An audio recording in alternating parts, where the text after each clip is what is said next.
100 gram மிளகை எடுத்து நல்லா கழுவி வெயிலில் காய போட்டு எடுத்து வச்சுக்கிறோம். நல்லா இந்த மாதிரி ஒரு கண்ணாடி பவுலோ இல்லைன்னா இந்த மாதிரி மங்கு அந்த மாதிரி பொருள் தான் எடுத்துருக்கணும். இந்த மாதிரி அலாய் சட்டியை விட இருப்பு சட்டியில் இரும்பில் வறுக்கிறது இன்னும் நல்லது.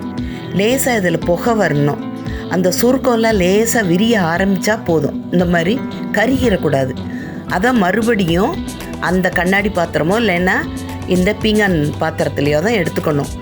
இதில் நம்ம எலுமிச்சம்பழம் சாறு அந்த முங்குற அளவுக்கு வடிகட்டி ஊற்றி ஓவர் நைட்டு ஊற வச்சிடணும்.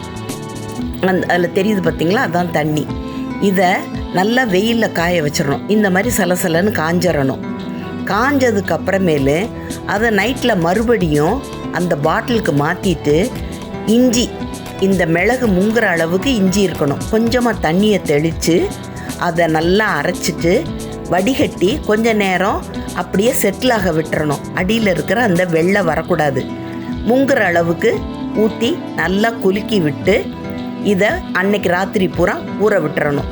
மறுநாள் அதை அதே பாத்திரத்தில் நல்லா சலசலன்னு காய விடணும். அடுத்த நாள் நைட்டு பச்சை மஞ்சளை நல்லா அரைச்சி நம்ம நேற்று முந்தா நாள் செய்த மாதிரியே ஊற வச்சிடணும். ஓவர் நைட்டு ஊற வச்சுட்டு மறுநாள் அதை நல்லா காய வச்சிடணும் வெயிலில்.